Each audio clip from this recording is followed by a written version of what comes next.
How you doing today, sir? And state your name, please. I'm Craig Morris. I'm the lead park ranger out here at Fort Caroline Timucua Preserve. Okay. And I was just wondering today why you spend so much effort and so much time to reenact the Civil War. Well, we're doing demonstrations and in an encampment. A reenactment implies trying to recreate a battle. Okay. So that's what we're doing this weekend.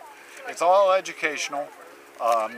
Everything from the sewing displays that you see the civilian people doing, to the cooking, to the musicians.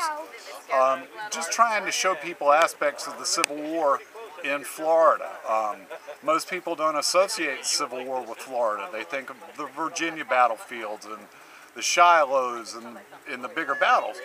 But here on the St. Johns River, the Union Navy invades Jackson. Union Navy and Army invade Jacksonville 4 different times during the war. And so this is our way of educating the public about that, and things like these musket and cannon demos.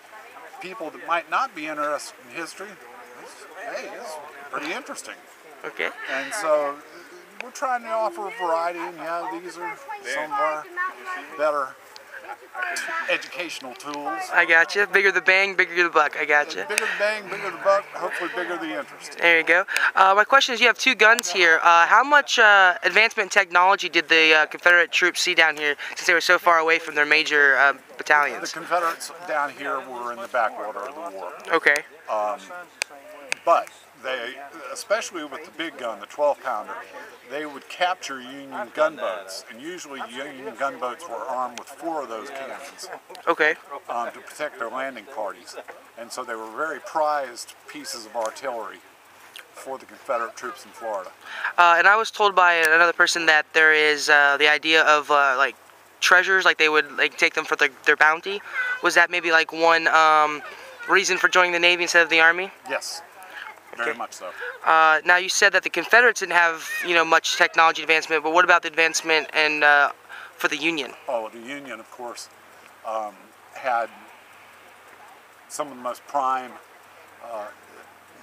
Well, the Union was very industrialized. They had the plants, they had the machine shops, they had more industrial might, and so of course, as the war evolves, you've got people that aren't in the Army that are engineers making all these new inventions like, well, that didn't work well on the battlefield, let's modify it and make it even better.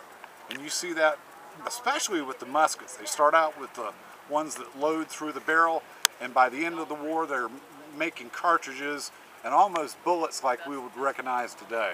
Okay. One more question is, this fort right next to us, this is for the Spanish and the French, but did the South or Union actually, utilize it? No. No? This thing was long, eroded. Okay. If it was anything, it was just a triangular shape of dunes, they would say. Okay. But this high ground, St. John's Bluff, you control this high ground, you control access into interior Florida. Okay. So every country that's ever occupied Florida, from the Spanish on out, you put guns up on that, you put cannon on that bluff, you control access into interior Florida. Well, what's stopping them from going further down the river and going in that way? Well, if you put cannons up here, you fire on any ships that are enemy, and you keep them from the main road into and Florida. All right. Well, thank you very much, sir. Thank you for your time. Hey, have a good day, and thanks for coming out. All right.